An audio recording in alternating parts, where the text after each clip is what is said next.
Sir ನಮಸ್ತೆ. ನಮಸ್ತೆ. Sir ನೋಡ್ತಾ ಇದ್ದೀರಾ, ನೀವು ಅಬ್ಸರ್ವ್ ಮಾಡ್ತೀರಾ ಅಂತ ಅಂದ್ಕೊಳ್ತೀನಿ. ಬಹಳಷ್ಟು ಕೋಲಾಹಲ ಎಬ್ಬಿಸಿದಂತ ಕೇಸ್ ಇದು. ಭೀಮಾ ಆತನ ನಿಲ್ಲಿಂದ ಯಾರೋ ಒಂದು ತಂಡ ಕರೆತಂದಿದೆ, ಅದನ್ನು ಪುಸ್ಲಾಯಿಸಿ ಆತನ ಬಳಿ ಹೇಳಿಕೆ ಕೊಡಿಸಲಾಗಿದೆ ಅಂತ ಈಗೆಲ್ಲ ಬಹಳ ಜನ ಮಾತನಾಡ್ಕೊಳ್ತಾ ಇರದೆ, ಓ ಮಹೇಶ್ ತಿಮ್ರೋಡಿ ಟೀಮು ಮತ್ತೆ ಗಿರೀಶ್ ಮಟ್ಟಣ್ಣನವ್ರ ಟೀಮು ಇವರೇ ಕರ್ಕೊಂಡು ಬಂದಿರೋದು ಅನ್ನೋ ರೀತಿಯಾಗಿ. ಅದು ಏನಾಗ್ತಾ ಇದೆ ಅಪ್ಡೇಟ್ಸು, ಇದೆಲ್ಲ ಸತ್ಯನಾ? ಇದ್ರ ಬಗ್ಗೆ ನಿಮ್ ಫಸ್ಟ್ ರಿಯಾಕ್ಷನ್ ಏನ್ ಸರ್? ವಿಧಾನಸಭೆಯೊಳಗೆ ಕುಂತವ್ರು ಇಷ್ಟೊಂದು ಶತಮೂರ್ಖರ ಅಂತ ನಾನು ಅನ್ಕೊಂಡಿರಲಿಲ್ಲ. ಮಹೇಶ್ ಶೆಟ್ಟಿ ತಿಮ್ರೋಡಿಯವರು ಸಿದ್ದರಾಮಯ್ಯನವರು 24 ಕೊಲೆ ಮಾಡಿದ್ದಾರೆ, ನಿನ್ನೆ ಪ್ರೆಸ್ ಮೀಟ್ ಮಾಡಿದ್ದಾರೆ ಅಂತ ಎಷ್ಟು ದೊಡ್ಡ ಸುಳ್ಳು. ಅದನ್ನ ಜನರು ಟ್ಯಾಕ್ಸ್ ಪೇ ಮಾಡಿದ್ದು ದುಡ್ಡಲ್ಲಿ ಅಧಿವೇಶನ ಮಾಡ್ತಾರೆ. ದುಡ್ಡನ್ನ ನೋಡಿ ಯಾವ ರೀತಿ ಪೋಲ್ ಮಾಡ್ತಾ ಇದ್ದಾರೆ. 2 ವರ್ಷದ ಹಿಂದೆ ಮಹೇಶ್ ಶೆಟ್ಟಿ ತಿಮ್ರೋಡಿಯವರು ಇಲ್ಲಿ ಬೆಳ್ತಂಗಡಿ ಶಾಸಕ ಹರೀಶ್ ಪೂಂಜಾ ಅವರಿಗೆ ರೆಫರೆನ್ಸ್ ಕೊಟ್ಟು ಸಿದ್ದರಾಮಯ್ಯ ಅವ್ರನ್ನ ಡಿಫೆಂಡ್ ಮಾಡ್ಕೊಳ್ಳೋದ್ರ ಸಲುವಾಗಿ ಮಾತಾಡಿದ್ದದು.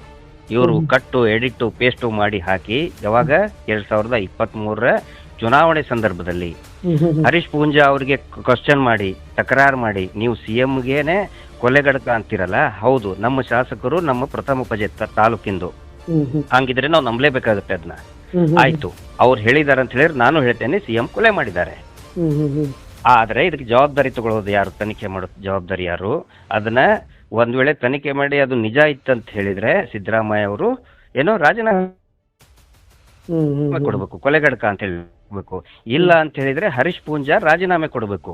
ಇದನ್ನು ಸಿದ್ದರಾಮಯ್ಯ ಅವ್ರನ್ನ ಡಿಫೆಂಡ್ ಮಾಡೋದ್ರ ಸಲುವಾಗಿ ಆಗಿನ ಸಿದ್ದರಾಮಯ್ಯ ಅವರ ಆಪ್ತರಾಗಿದ್ದಂತಹ ಯಾರು ಬಂಗೇರವರು, ವಸಂತ ಬಂಗೇರವರು ಮಹೇಶ್ ಶೆಟ್ಟಿ ತಿಮ್ರೋಡಿ ಅವರಿಗೆ ಹೇಳಿದ್ದಾರೆ, ನೋಡ್ರಿ ಹರೀಶ್ ಪೂಂಜಾ ಹಿಂಗ್ ಮಾತಾಡ್ತಾ ಇದ್ದಾರೆ, ಸ್ವಲ್ಪ ನೀವು ಒಂದು ಖಡಕ್ಕಾಗಿ ಒಂದು ರಿಯಾಕ್ಷನ್ ಕೊಡಿ ಅಂದಿದ್ದು ಕೇಳಿದ್ದು 2023 ಚುನಾವಣೆಯಲ್ಲಿ. ವಿಧಾನಸಭೆ ಇವತ್ತಿನ ಅಧಿವೇಶನದಲ್ಲಿ ಆರ್ ಅಶೋಕ್, ಸುರೇಶ್ ಕುಮಾರ್ ಹೇಳ್ತಾರೆ, DK ಶಿವಕುಮಾರ್ ಹೇಳ್ತಾರೆ, ನಿನ್ನೆ ಪ್ರೆಸ್ ಮೀಟ್ ಮಾಡಿದೀವಿ ಅಂತ ಹೇಳ್ತಾರೆ. ನಿನ್ನೆ ಪ್ರೆಸ್ ಮೀಟ್ ನಲ್ಲಿ ಇವ್ರದ್ದು ಲಾಡ್ಜಿಂಗ್ ನಲ್ಲಿ ಆದಂತ ಕೊಲೆಯನ್ನ ಬಹಿರಂಗ ಮಾಡಿದೀವಲ್ಲ, ಆ ಸ್ಕ್ಯಾಂಡಲ್ ಅನ್ನ ಇದನ್ನ ಸ್ಕ್ಯಾಂಡಲ್ ಅನ್ನ ಬಹಿರಂಗ ಮಾಡಿದೀವಲ್ಲ, ಅದ್ರ ಸಲುವಾಗಿ ಹೆದರ್ಕೊಂಡು ಅದನ್ನ ದಾರಿ ತಪ್ಪಿಸೋದಕ್ಕೆ ಇಷ್ಟೆಲ್ಲ ಮಾಡ್ತಾ ಇದ್ದಾರೆ. ಎರಡನೇದ್ ನೀವ್ ಹೇಳಿದ್ರಿ, ಅದು ಭೀಮಾ ಏನೋ ಒಂದು ತಂಡ ಇತ್ತು. ಕೇಳಿ, ನಾನು ಹೇಳ್ತೇನೆ ಕೇಳಿ, ಅದ್ರದ್ದು ಕೂಡ ದಿನ ಏನ್ ಇವ್ರು ಕತೆ ಕಟ್ತಾ ಇದಾರೆ ಅಂತ ಹೇಳಿ. ನಾವು ಏನೋ ಯಾರೋ 3 ಜನ ಹೋಗಿ ತಮಿಳ್ನಾಡಿಗೆ ಹೋಗಿ ಕರ್ಕೊಂಡ್ ಬಂದ್ರಂತೆ, ಅವ್ರಿಗೆ ಹೇಳಿಸಿದ್ರಂತೆ, ಶುದ್ಧ ಸುಳ್ಳು. ಆ ನಂತರ ಇದಕ್ಕೆ ಸಂಬಂಧಪಟ್ಟಂತೆ ಏನೇ ನಮ್ಗೆ ಕಡೆಯಿಂದ ಮಾಹಿತಿ ತಿಳ್ಕೊಬೇಕಾಗಿತ್ತು, ಸ್ಟೇಟ್ಮೆಂಟ್ ತಗೋಬೇಕಾಗಿದ್ದು SIT ಅವ್ರು ಹೊರತು ಈ ಪುಡಾರಿ ರಾಜಕಾರಣಿಗಳಲ್ಲ ಇವರು. ಅವರಲ್ಲ.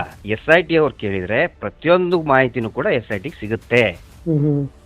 ಯಾವ ಕಾರಣಕ್ಕೂ ನಾವಾಗ್ಲಿ ಮಹೇಶ್ ಶೆಟ್ಟಿ ತಿಮ್ರೋಡಿ ಅವರಾಗ್ಲಿ ಹೋಗಿ ಕರ್ಕೊಂಡು ಬಂದೇ ಇಲ್ಲ. ಅದು ಶುದ್ಧ ಸುಳ್ಳು. ಅದಕ್ಕೆ ಬೇಕಾದಂತ ಎಲ್ಲಾ ಪೂರ್ವಾಯಿಗಳು ಕೂಡ SITಗೆ ಕೊಡಲಾಗುವುದು. ಅಲ್ಲ ಸರ್, ಈಗ ಸದ್ಯ ಭೀಮಾ ಈಗ ಹೇಳ್ತಾ ಇರೋದೆಲ್ಲ ಒಪ್ಕೊಂಡ್ಬಿಟ್ಟಿದಾನ, ತಪ್ಪು ಒಪ್ಕೊಂಡ್ಬಿಟ್ಟಿದಾನ? ಅದನ್ನ ಯಾರು ಹೇಳಿದ್ರು ಸರ್? ಅದನ್ನ ಯಾರು ಹೇಳಿದ್ರು? ಇವತ್ತು ಸದನದಲ್ಲಿ ಅದೇ ವಿಷಯವಾಗಿ ಚರ್ಚೆ. ನೋಡಿ ಏನಾಗಿದೆ, 15 ಮೇ ಬಿ 10 to 15 ಡೇಸ್ ಹಿಂದ್ಗಡೆ ಒಂದು ಆಪಾದನೆ ಬಂದಿತ್ತು, ಆರೋಪ ಬಂದಿತ್ತು. SIT ಅಧಿಕಾರಿ ಮಂಜುನಾಥ್ ಗೌಡ ಭೀಮನಿಗೆ ಹೆದರಿಸಿ, ಪ್ರೈವೇಟ್ ಆಗಿ ಕರೆಸಿ ಹೆದರಿಸಿ ಅವನ ಕಡೆ ವಿಡಿಯೋ ಮಾಡ್ಕೊಂಡಿದ್ದಾರೆ ಅನ್ನುವಂತ ಆರೋಪ ಸ್ವತಃ ಭೀಮನೇ ಹೇಳಿದ್ದು ಅಡ್ವೊಕೇಟಿಗೆ. ನೋಡಿ, ನನಗೆ ಹೆದರಿಸಿ ಒಂದು ವಿಡಿಯೋ ಮಾಡ್ಕೊಂಡ್ರು ಅಂತ ಹೇಳಿ ತಕ್ಷಣನೇ ಅಡ್ವೊಕೇಟ್ ಅದನ್ನ ಅಬ್ಜೆಕ್ಷನ್ ಮಾಡಿದ್ರು. ಅದನ್ನ ಈ ತರ ಹೆಂಗ್ ಹೆದರ್ಸ್ತಾ ಇದ್ರಿ ಅಂತ ಹೇಳಿ.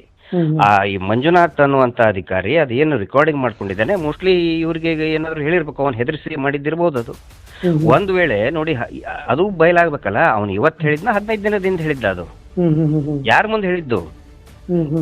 ಟೀಮ್ ಮುಂದೆ ಹೇಳಿದ್ದ ಅಥವಾ ಸಿಂಗಲ್ ಅಧಿಕಾರಿಗಳ ಮುಂದೆ ಹೇಳಿದ್ದ? ಅದನ್ನು ಪ್ರಸಾರ ಮಾಡ್ಲಿ ಅವರು. SIT ಮುಖ್ಯಸ್ಥರು ಹೇಳಿದ್ರ ಅದನ್ನ? ವರದಿ ಕೊಡ್ತಾ? ಇನ್ನು SIT ವರದಿ ಕೊಡ್ಲಾರ್ದೆ ಹೆಂಗ್ ಲೀಕ್ ಆಯ್ತು? ಅದು ನಮ್ಮ ಪ್ರಶ್ನೆ. ಅವನೇನಾದ್ರೂ ಹೇಳಿದ್ರೆ, ಅವನು ತಪ್ಪು ಅಥವಾ ಏನೋ ಹೇಳಿದ್ರೆ ಕೂಡ, ನಮ್ಮ ಮೇಲೆ ಆರೋಪ ಮಾಡಿದ್ರು ಕೂಡ ನಮ್ಗೆ ನೋಟಿಸ್ ಕೊಟ್ಟಾಗ ಖಂಡಿತ ಉತ್ತರ ಸಿಗುತ್ತೆ. ಸುಳ್ಳು ಉತ್ತರ ಸಿಗಲ್ಲ, ನಿಜವಾದ ಉತ್ತರನೇ ಸಿಗುತ್ತೆ. ಈಗ ಮಧ್ಯಂತರ ವರದಿನೇ ಕೊಟ್ಟಿಲ್ಲ ಇನ್ನು. ಇವ್ರಿಗೆ TV ಚಾನೆಲ್ಗೆ ಲೀಕ್ ಮಾಡದಂತವ್ರು ಯಾರು? ಇದು ನೋಡಿ, ಇವರು ದಿನೇ ಸಿಕ್ಕಾಕೋತಾ ಇದ್ದಾರೆ. ತನಿಖೆ ಮುಖಾಂತರ ದಿನೇ ಸಿಕ್ಕಾಕೋತಾ ಇದ್ದಾರೆ. ಅದನ್ನ ದಾರಿ ತಪ್ಪಿಸೋದಕ್ಕೆ ಈ ರೀತಿ ಒಂದು ಹೊಸ ಕತೆ ಕಟ್ತಾ ಇದ್ದಾರೆ. ಅಲ್ರಿ, ಅಧಿವೇಶನದಲ್ಲಿ ಮಹೇಶ್ ಶೆಟ್ಟಿ ತಿಮ್ರೋಡಿ ಕೊಲೆ ಮಾಡಿದ್ದ CM ಅಂತ ಆರೋಪ ಅಂತ ಎಂತ ಹಸಿ ಸುಳ್ಳು ಹೇಳ್ತಾ ಇದಾರಲ್ಲ. ಅವ್ರು ಹೇಳಿದ್ದು ಏನೋ. ನಾನ್ ಕೇಳೋದು ಒಂದು ಪ್ರಶ್ನೆ ಸರ್, ಮಹೇಶ್ ಶೆಟ್ಟಿ ತಿಮ್ರೋಡಿನ ಅರೆಸ್ಟ್ ಮಾಡ್ಬೇಕು ಅಂತ ಸುದ್ದಿ ಹಬ್ಸಿದಾರಲ್ಲ, ಹರೀಶ್ ಪೂಂಜಾ ಅವ್ರನ್ನ ಅರೆಸ್ಟ್ ಮಾಡ್ತಾರ? ಯಾಕಂದ್ರೆ ಮಹೇಶ್ ಶೆಟ್ಟಿ ತಿಮ್ರೋಡಿ 2023 ಹೇಳೋ 2 ದಿನ ಅಥವಾ 2 ದಿನ ಹಿಂದೆ ಹರೀಶ್ ಪೂಂಜಾನೇ ಹೇಳಿದ್ದಾರೆ. ಅದನ್ನ ಬಹಿರಂಗ ಸಭೆಯಲ್ಲಿ ಹೇಳಿದ್ದಾರೆ. ಸೊ ಹರೀಶ್ ಪೂಂಜಾ ಅವ್ರನ್ನ ಅರೆಸ್ಟ್ ಮಾಡಿಸ್ಬೇಕು ಅಂತ ಹೇಳಿ ಹೇಳ್ತಾರೆ ಆರ್ ಅಶೋಕ್ ಅವರು, ಸುರೇಶ್ ಕುಮಾರ್ ಅವರು. ಅವ್ರ ಮಾತನ್ನ ನಾನು ಯಥಾವತ್ತಾಗಿ ಹೇಳಿದ್ದೀನಿ ಅಂತಾನು ಕೂಡ ಈಗ ಫಸ್ಟ್ ರಿಯಾಕ್ಷನ್ ಅವ್ರು ಮಹೇಶ್ ತಿಮ್ರೋಡಿ ಅವ್ರು ಕೊಟ್ಬಿಟ್ಟಿದ್ದಾರೆ. ನಾನು ಹೌದು, ಹೇಳ್ತಿರೋದು ಈಗ ಸದ್ಯ ಹೌದು. ತುಂಬಾ ಜನಸಾಮಾನ್ಯರಿಗೆ ಸೆನ್ಸಿಬಲ್ ಇಶ್ಯೂಸ್ ಅಂದ್ರೆ ಎಸ್ ಈಗ ಎಸ್ ಯಾಕಂತ ಹೇಳಿದ್ರೆ ಭೀಮನ್ ಯಾಕಂತ ಇಶ್ಯೂ ಹೇಳಿದ್ರೆ ಆಗ್ತದೆ ಎಲ್ರಿಗೂ ಬಹಳ ಗೊಂದಲ ಕಾಡ್ತಾ ಇರೋದು ಭೀಮನ್ ಇಶ್ಯೂ ಇಲ್ಲ ಆತ ತಪ್ಪು ಒಪ್ಕೊಂಡ್ಬಿಟ್ಟಿದ್ದಾನೆ ಇಲ್ಲ ನಾನು ಚೆನ್ನೈನಿಂದ ನನ್ನನ್ನು ಯಾರೋ ಕರೆತಂದ್ರು ಅವ್ರು ಹೇಳು ಅಂತ ಹೇಳಿದ್ದಕ್ಕೆ ನಾನು ಹೇಳ್ತಾ ಇದ್ದೀನಿ ಅಂತ ಅಪಾರ್ಟ್ ಅದು ಫ್ರಮ್ ದಟ್ ಶುದ್ಧ ನಿಮ್ಮ ಇಬ್ಬರ ಸುಳ್ಳು. ಹೆಸರು ತಗೊಳ್ದೇ ಇದ್ರು ಸಹಿತ ಹಾಗಾದ್ರೆ ಭೀಮ ಈಗೆಲ್ಲ ತೋರಿಸಿದಾನ ಅಂತ ಒಂದು ಗೊಂದಲ ಸಾಕು ಒಂದು ಕ್ಲಾರಿಟಿ ತೋರಿಸಿದಾನ ಆತ ಅಥವಾ ಇನ್ನೂ ಕೂಡ ಇದು ಕಂಟಿನ್ಯೂ ಆಗುತ್ತೆ SIT ತನಿಖೆ ಖಂಡಿತ ಅನ್ನೋ ವಿಚಾರ. ಕಂಟಿನ್ಯೂ ಆಗಬೇಕು, ಅದನ್ನ ತಪ್ಪಿಸೋದಕ್ಕೇನೆ ನಿಲ್ಲಿಸೋದಕ್ಕೇನೆ ಇಂಥ ಸುಳ್ಳು ಷಡ್ಯಂತ್ರ ಮಾಡ್ತಾ ಇದ್ದಾರೆ. ಅತ್ಯಾಚಾರಿ ಕೊಲೆಗಡಕ ಕುಟುಂಬವನ್ನ ರಕ್ಷಣೆ ಮಾಡೋದಕ್ಕೆ ಇವರೆಲ್ಲ ಮಾಡ್ತಾ ಇದ್ದಾರೆ. ಓಕೆ ಅದೊಂದು ಫೈನಲ್ ಈ ಮಧ್ಯಂತರ ವರದಿ ಬಿಟ್ಟು SIT ನ ಒಂದು ಕಂಪ್ಲೀಟ್ ರಿಪೋರ್ಟ್ ಕೊಡ್ಬೇಕು ಅಂತ ನೀವು ಹೇಳ್ತಾ ಇದ್ರಿ ಸರ್ ಹಾಗಾದ್ರೆ. ಹೌದು ಕಂಪ್ಲೀಟ್ ಸರ್. ಇನ್ವೆಸ್ಟಿಗೇಷನ್ ಮುಗಿಲಿರಿ, ಯಾಕೆ ಅವಸರ? ಯಾಕೆ ಅವಸರ? ಇನ್ವೆಸ್ಟಿಗೇಷನ್ ಮುಗಿದ್ಮೇಲೆ ಬರ್ಲಿವಿ ಅಲ್ಲ ಹೊರಗಡೆ. ಈಗ ಯಾರು ಲೀಕ್ ಮಾಡಿದವರು ಬೇಕಲ್ವಾ? ಓಕೆ ಓಕೆ ಓಕೆ ಸರ್ ನಮಸ್ತೆ. ನಮಸ್ತೆ. ಸರ್ ನೋಡ್ತಾ ಇದ್ದೀರಾ, ನೀವು ಅಬ್ಸರ್ವ್ ಮಾಡ್ತೀರಾ ಅಂತ ಅಂದ್ಕೊಳ್ತೀನಿ. ಬಹಳಷ್ಟು ಕೋಲಾಹಲ ಎಬ್ಬಿಸಿದಂತ ಕೇಸ್ ಇದು. ಭೀಮಾ ಆತನ ಇಲ್ಲಿಂದ ಯಾರೋ ಒಂದು ತಂಡ ಕರೆತಂದಿದೆ, ಅದನ್ನು ಪುಸ್ಲಾಯಿಸಿ ಆತನ ಬಳಿ ಹೇಳಿಕೆ ಕೊಡಿಸಲಾಗಿದೆ ಅಂತ ಇದೆಲ್ಲ ಬಹಳ ಜನ ಮಾತನಾಡ್ಕೊಳ್ತಾ ಇರದೆ ಮಹೇಶ್ ತಿಮ್ರೋಡಿ ಟೀಮು ಮತ್ತೆ ಗಿರೀಶ್ ಮಠಣ್ಣನವ್ರ ಟೀಮು ಇವರೇ ಕರ್ಕೊಂಡು ಬಂದಿರೋದು ಅನ್ನೋ ರೀತಿಯಾಗಿ. ಅದು ಏನಾಗ್ತಾ ಇದೆ ಅಪ್ಡೇಟ್ಸು, ಇದೆಲ್ಲ ಸತ್ಯನಾ? ಇದ್ರ ಬಗ್ಗೆ ನಿಮ್ ಫಸ್ಟ್ ರಿಯಾಕ್ಷನ್ ಏನ್ ಸರ್? ವಿಧಾನಸಭೆಯೊಳಗೆ ಕುಂತವ್ರು ಇಷ್ಟೊಂದು ಶತಮೂರ್ಖರ ಅಂತ ನಾನು ಅನ್ಕೊಂಡಿರಲಿಲ್ಲ. ಮಹೇಶ್ ಶೆಟ್ಟಿ ತಿಮ್ರೋಡಿಯವರು ಸಿದ್ದರಾಮಯ್ಯನವರು 24 ಕೊಲೆ ಮಾಡಿದ್ದಾರೆ, ನಿನ್ನೆ ಪ್ರೆಸ್ ಮೀಟ್ ಮಾಡಿದ್ದಾರೆ ಅಂತ ಎಷ್ಟು ದೊಡ್ಡ ಸುಳ್ಳು. ಅದನ್ನ ಜನರು ಟ್ಯಾಕ್ಸ್ ಪೇ ಮಾಡಿದ್ದು ದುಡ್ಡಲ್ಲಿ ಅಧಿವೇಶನ ಮಾಡ್ತಾರೆ. ದುಡ್ಡನ್ನ ನೋಡಿ ಯಾವ ರೀತಿ ಪೋಲ್ ಮಾಡ್ತಾ ಇದ್ದಾರೆ.